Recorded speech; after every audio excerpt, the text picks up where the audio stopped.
দ্রৌপদী মহাভারতের অন্যতম প্রভাবশালী নারী চরিত্র। তার জীবন যেমন ঘটনাবহুল তেমনই রহস্যময়। কুরুক্ষেত্র যুদ্ধের অন্যতম কারণ হিসেবে দ্রৌপদীকেই অনেকে মনে করেন, কিন্তু তার ব্যক্তিগত জীবন নিয়ে আজও প্রচুর প্রশ্ন থেকে যায়। বিশেষ করে দ্রৌপদীর প্রথম সহবাস নিয়ে প্রশ্ন অনেকেরই মনে জেগেছে।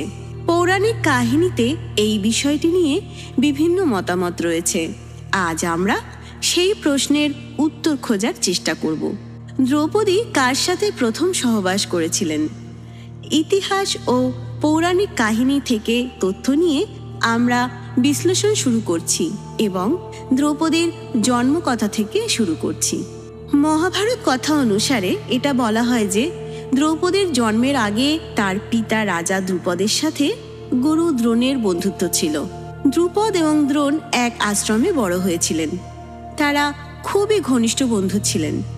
ছোটবেলায় দ্রুপদ দ্রোণকে বলেছিলেন, যখন আমি রাজা হব তখন তুমি আমার রাজ্যের অর্ধেক অংশ পাবে। এই প্রতিশ্রুতি তাদের বন্ধুত্বের মধুরতার প্রতীক ছিল। সময় পেরিয়ে যায় এবং দ্রুপদ রাজা হয়ে যান, কিন্তু দ্রোণ তখনও দরিদ্র ছিল। তিনি তার স্ত্রী ও পুত্র অশ্বত্থামা সহ কষ্টে দিন কাটাচ্ছিলেন।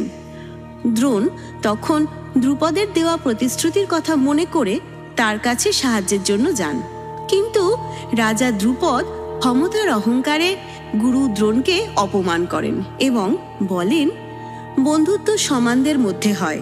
তুমি একজন দরিদ্র ব্রাহ্মণ আর আমি একজন রাজা, আমি কিভাবে তোমাকে অর্ধেক রাজ্য দিতে পারি?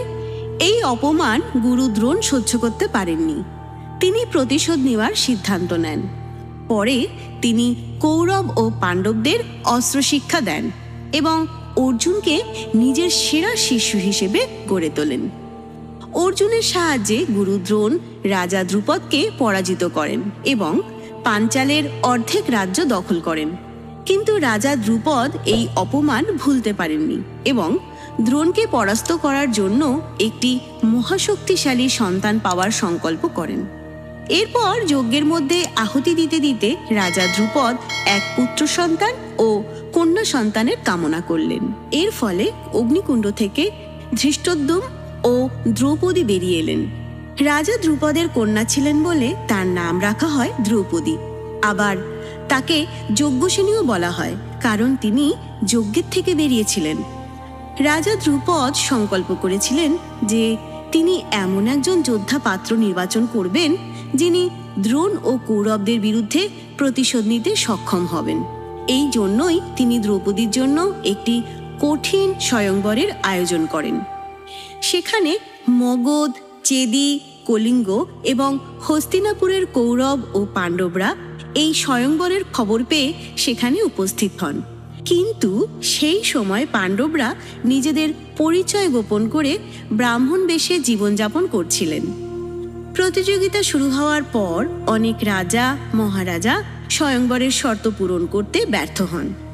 দুর্যোধন ও কর্ণ অংশগ্রহণ করেন, কিন্তু দ্রৌপদী কর্ণকে তিরস্কার করেন এবং বলেন, আমি একজন ক্ষত্রিয় রাজকন্যা, আমি একজন সুতপুত্রকে কেন বরণ করব? অবশেষে ব্রাহ্মণ বেশে থাকা অর্জুন দ্রৌপদীর স্বয়ংবর সভায় উপস্থিত হন। অর্জুন ধনুকটিকে তুলতে সক্ষম হন এবং শর্ত পূরণ করে মাছের চোখে তীর নিক্ষেপ করেন এবং দ্রৌপদী অর্জুনকে সসম্মানে বরণ করেন। অর্জুন সহ 5 পাণ্ডব দ্রৌপদীকে নিয়ে তাদের মা কুন্তির কাছে যান, কিন্তু ঘটনাক্রমে কুন্তি না জেনে বলে ফেলেন, যা এনেছো তা 5 ভাইয়ের মধ্যে ভাগ করে নাও। মাতা কুন্তির এই কথা শুনে চিন্তায় পড়লেন পাণ্ডবরা। তখন ভগবান শ্রীকৃষ্ণ সেখানে উপস্থিত হন এবং তিনি বললেন, দ্রৌপদী পূর্বজন্মে একজন ঋষি কন্যা ছিলেন। তিনি যখন বিবাহযোগ্য হলেন তখন তার বিবাহ কোনো ঘটনাক্রমে বন্ধ হয়ে যায়। তখন তিনি ভগবান শিবের তপস্যা করতে লাগলেন এবং ভগবান শিবের কাছে বর চাইলেন। তিনি যেন 5 গুণের অধিকারী কোনো এক পুরুষকে বিবাহ করতে পারেন। কোনো এক মানুষ 5 গুণের অধিকারী হতে পারে না, তাই তাকে পঞ্চস্বামীরু বরদান দেন। ভগবান শ্রীকৃষ্ণের এই কথাকে সম্মান জানিয়ে দ্রৌপদী 5 পাণ্ডবদের বিবাহ করতে রাজি হন। কিন্তু দ্রৌপদী এক শর্ত রাখেন, যেখানে দ্রৌপদী বলে, আমি সবার সাথে বিবাহ করতে প্রস্তুত আছি, কিন্তু আপনাদের মধ্যে কেউ অন্য কোনো স্ত্রীকে আপনার স্ত্রী হিসেবে ইন্দ্রপ্রস্থে নিয়ে আসতে পারবেন না। এই জন্যই পঞ্চপাণ্ডবের স্ত্রী হিসেবে দ্রৌপদী একমাত্র ইন্দ্রপ্রস্থের রানী ছিলেন। দ্রৌপদী এবং পাণ্ডবদের বিবাহের পর একটি বিশেষ নিয়ম স্থাপন করা হয়, যেটি কুন্তী এবং দ্রুপদের সম্মতিক্রমে নির্ধারিত হয়। নিয়ম ছিল দ্রৌপদী প্রতিটি পাণ্ডবের সঙ্গে 1 বছর করে অবস্থান করবেন। এই নিয়ম তৈরি করা হয়েছিল যাতে কোনো বিরোধ বা অসন্তোষ না হয় এবং সবাই সমানভাবে দ্রৌপদীর সান্নিধ্য পান। তবে কে দ্রৌপদীর সাথে রাত কাটাবে তা নিয়ে চিন্তায় পড়লেন 5 পাণ্ডব। যেহেতু স্বয়ংবরে দ্রৌপদীকে জয়লাভ করেছিলেন অর্জুন, আর এদিকে যুধিষ্ঠির সবার থেকে বড় ছিলেন, তাই তারা চিন্তায় পড়লেন কে আগে দ্রৌপদীর সাথে রাত কাটাবে। তখন মাতা কুন্তী ও বেদব্যাস সেখানে উপস্থিত হলেন এবং তারা নির্ণয় নেন, যেহেতু যুধিষ্ঠির সবার বড় ভাই, তাই তিনি দ্রৌপদীর সাথে প্রথম রাত কাটাবেন। যুধিষ্ঠির পাণ্ডবদের মধ্যে সবার জ্যেষ্ঠ ভাই এবং সকলের মধ্যে বুদ্ধিমান ও ন্যায়পরায়ণ। এটি পরিবার এবং সামাজিক নিয়ম অনুযায়ীও যথাযথ ঠিক ছিল। এই নিয়ম মেনে প্রত্যেক ভাই পালাক্রমে দ্রৌপদীর সাথে সময় কাটাতেন। মহাভারত কথা অনুসারে এটা বলা হয় যে দ্রৌপদী 5 পুরুষের স্ত্রী হওয়ার পরেও দ্রৌপদী আশীর্বাদ পেয়েছিলেন যে তিনি সারা জীবন কুমারী থাকবেন। বলা হয়, যখন মহর্ষি বেদব্যাস দ্রৌপদীর বিবাহ 5 পুরুষের সাথে করান, তখন দ্রৌপদীকে একটি বরদান দেন।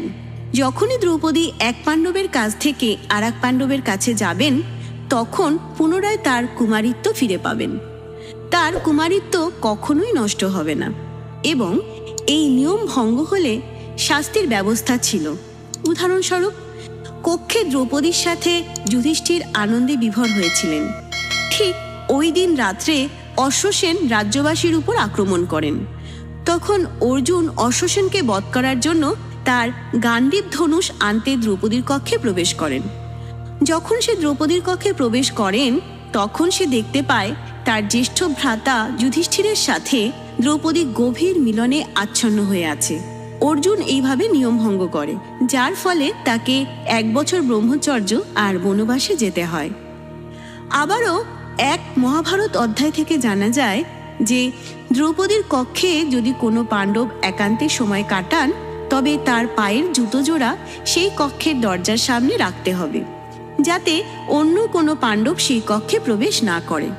এক লোককথা অনুসারে দ্রৌপদীর কক্ষে যুধিষ্ঠির যখন একান্তে তার সাথে সময় কাটাচ্ছিলেন, তখন যুধিষ্ঠিরের পায়ের জুতো জোড়া কুকুরে নিয়ে চলে যায়। আর সেই সময় অর্জুন দ্রৌপদীর কক্ষের সামনে আসে এবং দরজার সামনে কোনো জুতো না দেখতে পেয়ে দ্রৌপদীর কক্ষে প্রবেশ করেন এবং তিনি দেখলেন তার জ্যেষ্ঠ ভ্রাতা যুধিষ্ঠির দ্রৌপদীর সাথে গভীর মিলনে বিভোর হয়ে আছেন। তখন দ্রৌপদী অর্জুনকে বনবাসে যেতে বললেন নিয়ম ভঙ্গ করার জন্য। অর্জুন বনবাসে যাওয়ার পর দ্রৌপদী জানতে পারলেন অর্জুনের কোনো ভুল ছিল না, বরং একটি কুকুরের কারণে এমনটা হয়েছে। তখন তিনি কুকুরটিকে অভিশাপ দিলেন। অভিশাপটি কি ছিল আপনারা অবশ্যই জানেন। যদি জানা না থাকে কমেন্টে অবশ্যই লিখুন, আমরা এ বিষয়ে একটি ভিডিও বানাবো। ধন্যবাদ আমাদের সাথে শেষ পর্যন্ত থাকার জন্য।